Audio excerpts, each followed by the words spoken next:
Welcome to the Pure Infrastructure Podcast. It's a podcast hosted by Pure Infrastructure and sponsored by VMware. The Pure Infrastructure Podcast offers a platform for CIOs in the East Africa region to speak about their digital transformation journeys. Pure Infrastructure is a managed services provider that helps companies with their computing workloads. VMware is a virtualization and cloud computing software provider based out of Palo Alto, California. It's founded in 1998 and is a subsidiary of Dell Technologies. It's one of the largest software firms in the world, and they pioneered virtualization technology that underpins cloud computing. So Safaricom is a leading first-class products and telecommunications services firm, and it is in all the spaces. It's in payments, technology service, financial services, bandwidth. It's basically the largest private firm in East Africa and one of the most profitable, if not the most profitable. And today we are interviewing Morten Bangsgaard, I hope I've gotten the pronunciation correct, who is the new CTO at Safaricom with over 26 years experience in various roles. He heads the newly created technology and information organization and joined Safaricom from Maxis, Malaysia, where he was responsible for development of the telecommunication, of the IT and telecom infrastructure. Before that, he was at TDC in Denmark.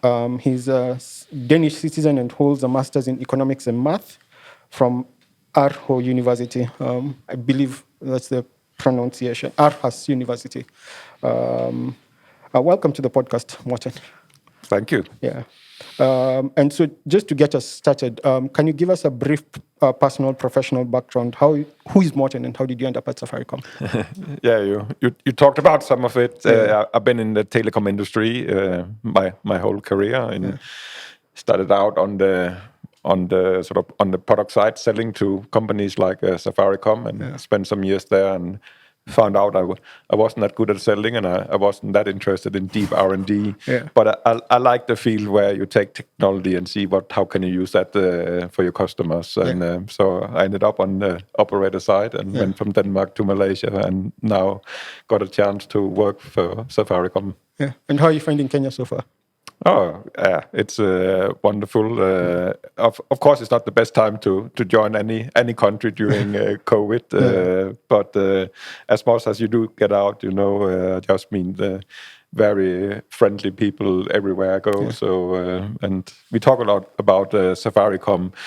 You hear the word family a lot, and I feel I'm part of the family now. Okay. Oh. And reading through your bio, it's clear you've been a champion of digital transformation. What opportunities have you seen it unlock? And what opportunities do you see for transformation in Kenya?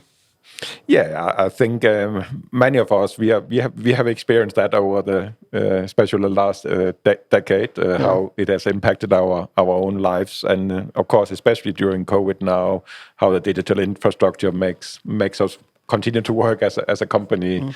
I have my family still in Malaysia, so just a simple fact I can do a WhatsApp video call with them every day, makes all the difference to me.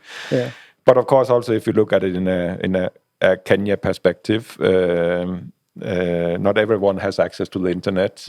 So of course, there's a lot of work to do. And I mean, one thing that we've been working on, we rolled out our 4G network to 94% of the population. And now there's different initiatives to try also to help making our smartphones more affordable in the country, so more people can get access. And I think on the enterprise side, first of all, we try to use our technology ourselves, but we're also a big company. So when we talk about these new things about cloud computing and analytics and so on, it's not every company has the size to use that kind of technology. And where do you start? There's so much to do and choose from. So that's, of course, one of the reasons that Safaricom now has set up the new vision of being a purpose-led technology company. Is actually how can we try to take this technology and make it more accessible for more enterprises also. Yeah. And then the next question is just a quick run through Safaricom's major IT businesses, because you're in quite a number of spaces, like you're in data centers, cloud, connectivity, managed services. So if you can just dive into why you're in each of these spaces. Yeah, as I say, one thing is actually we have experience with a lot of these technologies ourselves. If you look internally in the technology department, we are running several cloud environments. We are into analytics. Of course, we use connectivity ourselves between all our offices and so on. So of course, it's a natural thing for us to say, how can we bring that technologies to companies beyond just the pure connectivity that we more traditionally have been doing. Yeah. And so you earlier mentioned that Safaricom is shifting from a telco to what's being called a purpose-led technology company. For many people in the market, like they can't make sense of what exactly this means. Yeah. So what does this mean, and how will this be executed? Yeah, so if sort of look more historically of the offering for a telco company, it has been, connecting people by voice calls. It's been connecting people to the internet, and it's been connecting enterprises from branch office to headquarters. So it's sort of been the core of the business, that connectivity part of the business. Like ourselves, is it that there's these new technology trends that you can take advantage of as a company. And our ambition is, how can we take this technology and sort of make it accessible and help companies around the country. When we talk about, as we've talked about, cloud computing, we talk about the data, and so that's sort of from an enterprise, but also other technologies that we are using. If we look at how we launched our new sort of a content platform, we're using technology to take local artists, other music, or video producers, and use technology to give a platform where they can reach a broader audience in the country. So it's about changing life is our purpose, and it's about using technology to do that in the country. Okay, so if I can sort of sum it up, you view your technology services as a way to catalyze business, other people, like the small and medium-sized businesses in the country. Yeah, businesses and also individuals. And I think also MPESA has been a long-standing example of how technology has been used to do that. Yeah. And what's your long-term vision for the technology services? Like, just if you could speak broadly about that. If you take all these new things that's coming now, and IoT and big data and cloud and all the other things, if you're a medium-sized company, as I said, where do you start? It's a complex world, and you add security and all the other things, So the vision is, I think, we can take and make these technologies accessible for the customers without them understanding all the technologies. But they have certain problems and certain things they want to achieve as a company. And we can help take that technology complexity out of their decision and world, and how they solve all the problems. I think that's what we're trying to achieve here, especially on the enterprise side. Yeah. And Safaricom has a varied cloud strategy. Like, I've known about, the various products that you've used. You are one of the first sort of cloud providers in this region. So you're working with hyperscalers, SaaS providers. You've got your own private cloud. You've got, the cloud that you offer to your clients. How do you cohesively use all these technologies? Yeah, I think there's different needs for different things. So those are the three broad concepts here. We use the hyperscalers mainly for our own development, because there is enormous innovation on the hyperscalers. The amount of tools and things you can do, how much you can automate when you do software development. So that's sort of one area. Then we have as a telco, we have some big core system like our MPESA system and our billing system, where we have sort of hundreds of millions of transactions, records going through every day.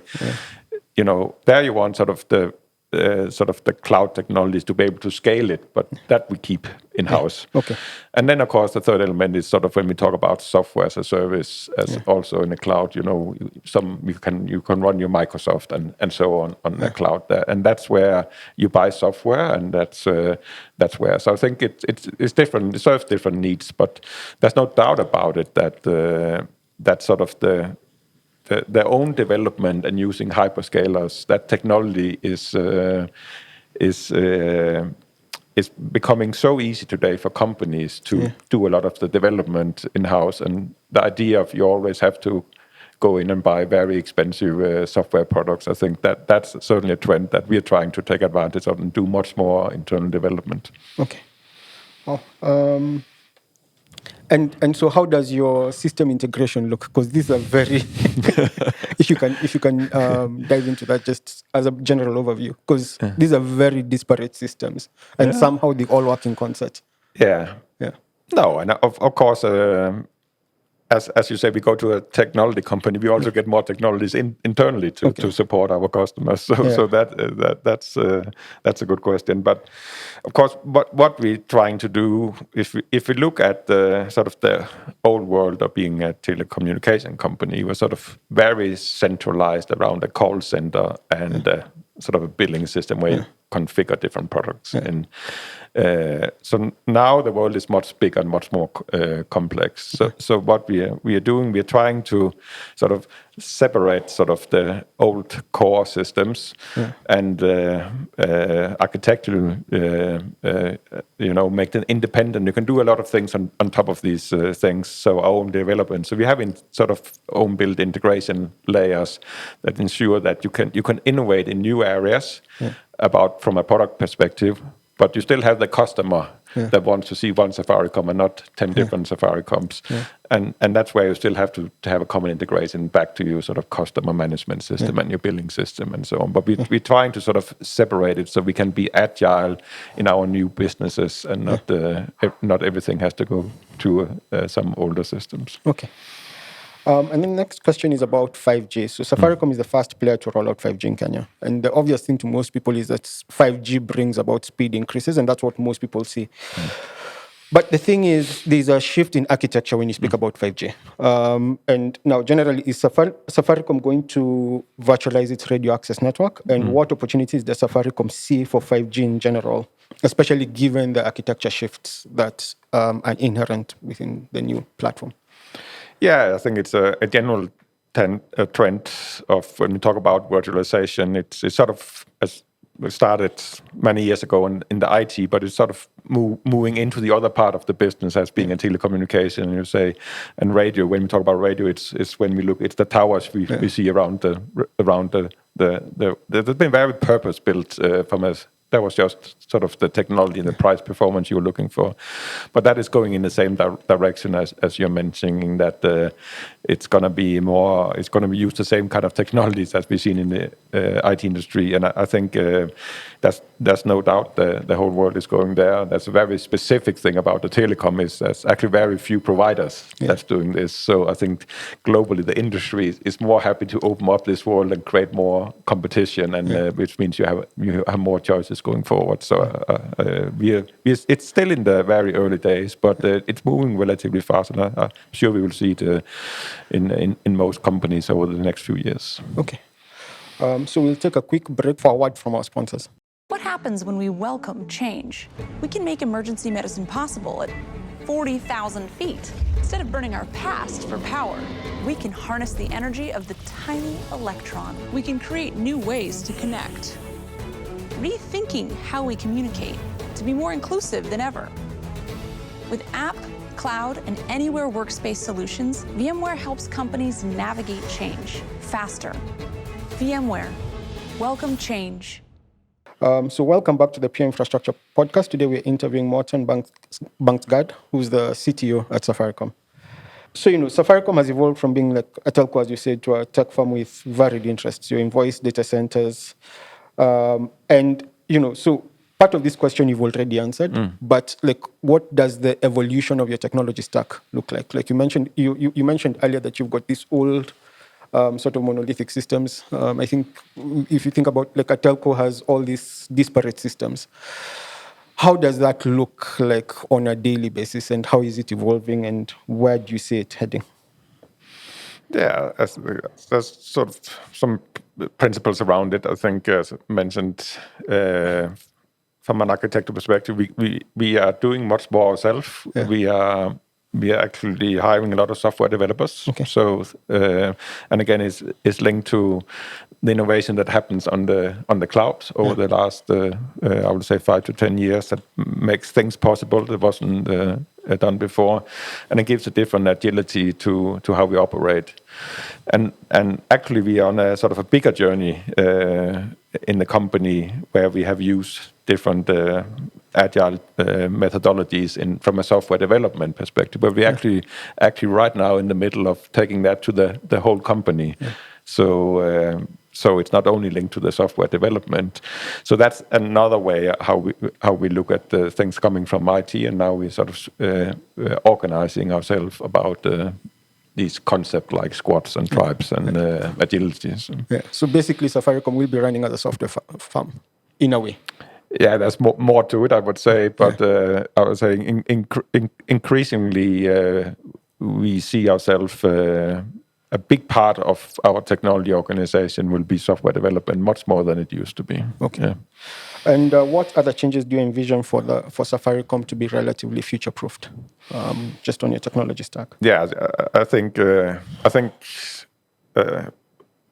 what I mentioned here, that we're taking these concepts that came from software development and actually spreading to the whole company. Yeah. So this is about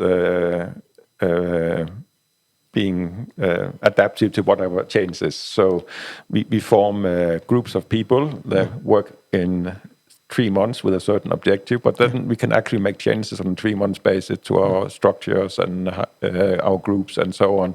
So sort of having an organizational agility, I think that's an important part of being future-proof. Yeah. I think that we do more software development ourselves, I think is a very important part of that.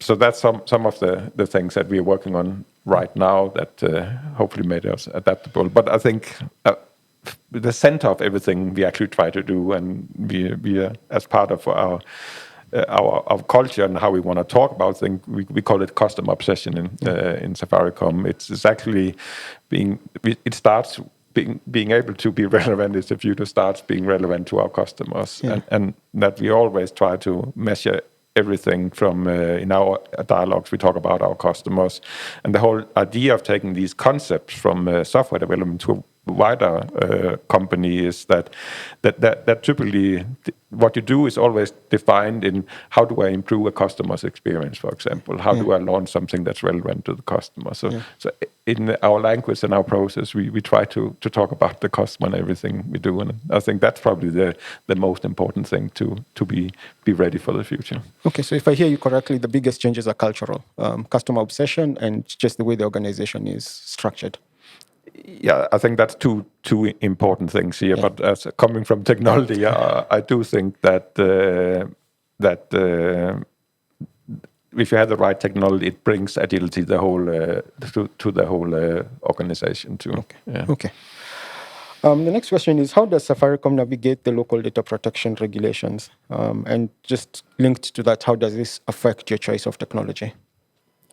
Yeah, I think there's been a shift, not particularly in Safaricom, but I think globally the last 10 years where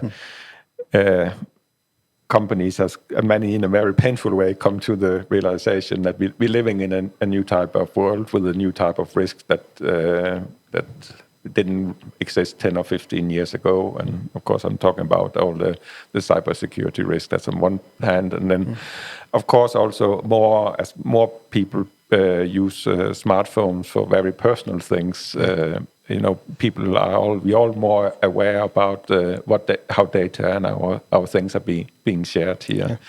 So I think what has happened now is where these things used to be things you did maybe a little bit as an afterthought when you were signing product and processes and whatever else you were doing. Yeah. This is very much at the forefront on everything. So you would never go to do something new without having understood, do we comply to the data privacy law? Have we secured everything well? So I think that's the shift we probably seen the last, at least, especially the last 5 years. I would say that these things are sort of around 0. This is this is sort of minimum. You don't do anything without these considerations. Yeah. Okay. So they've basically just been baked into every decision being made going forward. And the next question is, what opportunities locally should tech firms target that, say, Safaricom may not be in a position to target?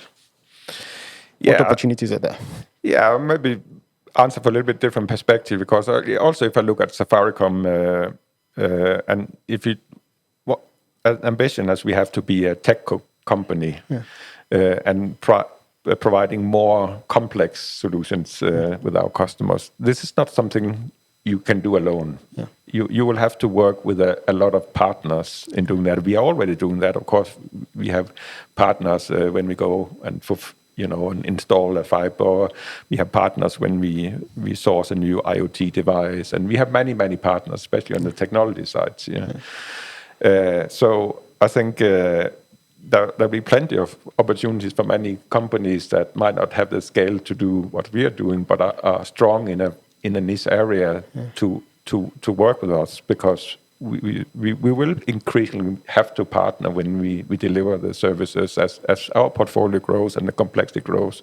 It will increasingly be together with partners, and I think actually, especially on the enterprise side, it will increasingly be together with the customer as a partner, because you have a problem, but no, there's not one party that actually knows how to solve it. So you have to work with the customer who knows the problem, with us that can bring some knowledge, and some of our technology partners, and together we actually come up with something. So I think that whole partner ecosystem is going to be looking very different. And I also mentioned even on for example, the content platform, we partner with content creators in Malaysia. So that's this is something I think we're also working on and becoming better at. So I hope there will be a lot of opportunities for some companies also in Kenya to work with Safaricom and doing some of this.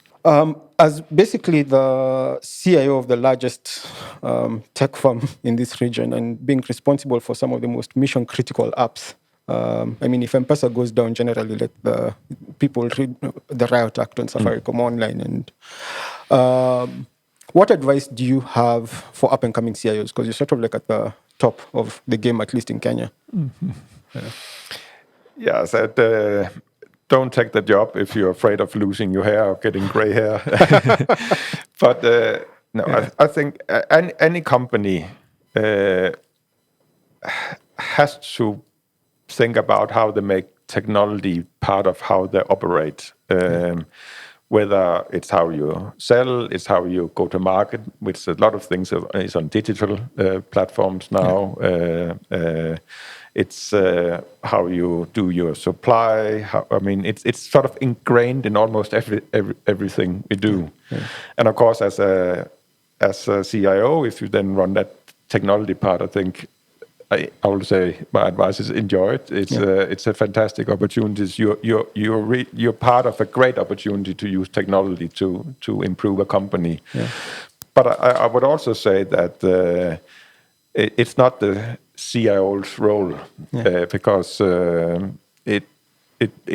would say it's every person in a company has to have a curiosity for technology, and how can I use technology in my part of the company, what I'm responsible for. It doesn't mean that you have to understand how the technology works, but you need to understand what's the best practice, how are other people using technology for what I do. If you run the call center, if you run some sales organization, if you run even our fibre installation, how can we use technology in the company to give the customers a better experience here? So it's not only the CIO's role, I think it's the whole company's role. Okay. Thanks for tuning into the Pure Infrastructure podcast. We will be having episodes every fortnight. Digital transformation that drives community transformation. Imagine that.